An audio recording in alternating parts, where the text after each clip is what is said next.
Origin of the color belt system. The story goes that karate's color belt system started with a peculiar tradition. Karateka would wash their uniforms but never their belts. Over time, the belts would change color from pristine white to grimy yellow, then greenish-brown, and finally a deep, battle-worn black. Though this tale sounds legendary, it's likely more myth than fact.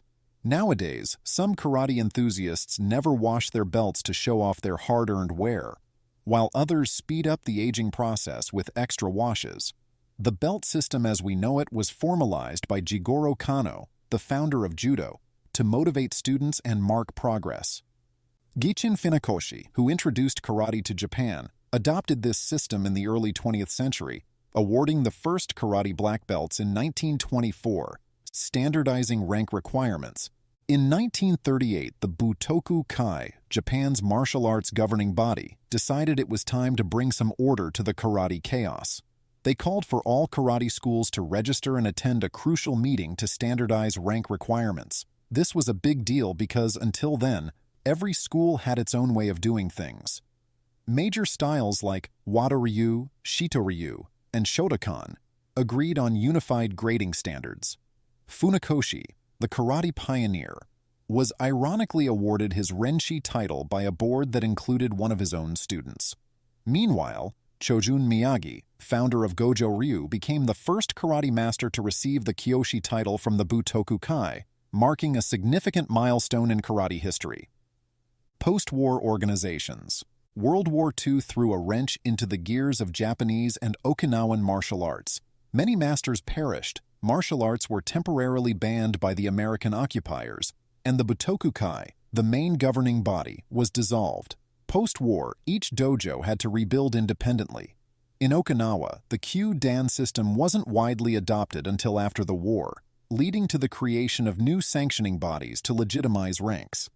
In the early 1950s, certification was managed by associations like the Goju Kai and Shoto Kai, each forming boards to issue rank certificates. By 1956, the Okinawa Karate Federation standardized the Kyu-Dan system under leaders like Chosen Chibana. In 1964, Foshko unified various karate styles, setting ranking standards accepted worldwide by 1971. In the U.S., Robert Trias's U.S. Karate Association was a major certifying body until it split into smaller groups after his death in 1989. Today, organizations like the USAKF continue to uphold and certify karate ranks, maintaining the legacy and standards established over decades. Belt order and meaning. White belt, the starting line. New students wear this belt, symbolizing birth, purity, and innocence. It represents a blank slate, ready to absorb knowledge and begin the karate journey. Yellow belt, first steps. This belt signifies the sun's energy, representing the initial stages of growth. Students begin to understand the basic concepts and discipline required in karate. Orange belt, growing confidence. Symbolizing the sun's intensifying energy, this belt shows that students are expanding their knowledge of basic techniques like blocks, kicks, and punches. Green belt, transformation. This belt represents a seed breaking through the ground and starting to grow. Students have a solid foundation, and their skills are blossoming. Blue belt, middle ground.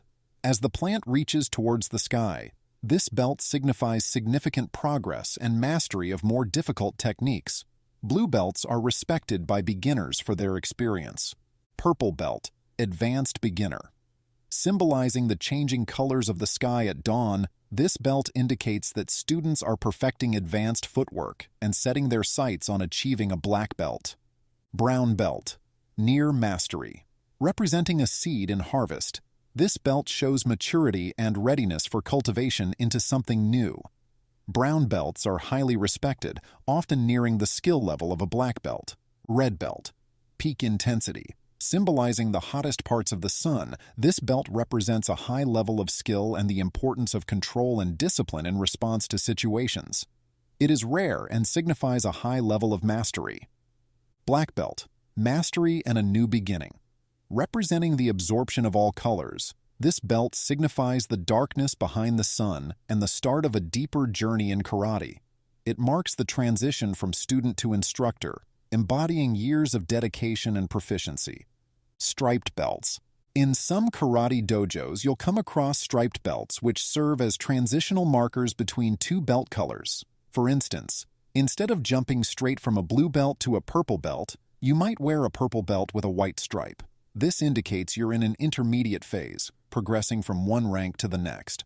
While not every dojo uses striped belts, they're not too uncommon. They can help keep students motivated by providing more frequent milestones to aim for. Additionally, in larger gyms with many students, striped belts can make it easier for instructors to track each student's progress and skill level. So, whether it's for motivation or organization, striped belts can be a useful addition to the traditional belt system. Karate Dan system. Earning a black belt in karate is just the beginning of a lifelong journey. The first black belt rank, known as Shodan, marks the awarding of the first Dan. A yellow tab is added to the end of the black belt to signify this achievement. From there, progressing to the second Dan usually requires at least 2 years of consistent training, creating a significant experience gap between Shodan and the second Dan. Karate practitioners can advance up to the 10th Dan, a process that can take around 40 years. Each subsequent Dan requires increasingly longer periods of training, with the higher Dans often demanding over 5 years of dedication each. For those who train long enough, the prestigious red belt awaits, signifying a lifetime of commitment and mastery. Belt test. While each dojo has its unique practices, most include a grading ceremony to progress through the belts. This tradition hails from karate's Japanese roots, which emphasize hierarchy and ritual. Despite the formal atmosphere, belt tests are often more celebratory than grueling. Typically, a sensei will only suggest a belt test when they believe the student is ready. However, if nerves get the best of the student and they don't perform well, they might not pass. But don't fret. There will be another opportunity. Most of the time, students are well prepared for these tests. A standard karate belt test involves performing specific katas to demonstrate skills and technique. The sensei might also ask the student to execute certain techniques with a partner to showcase proficiency. In some dojos, students might need to pay for the grading test. While this can seem like a cash grab, it's a common practice in many places. If you enjoyed this video, then check out our video about different karate styles. Don't forget to subscribe for more.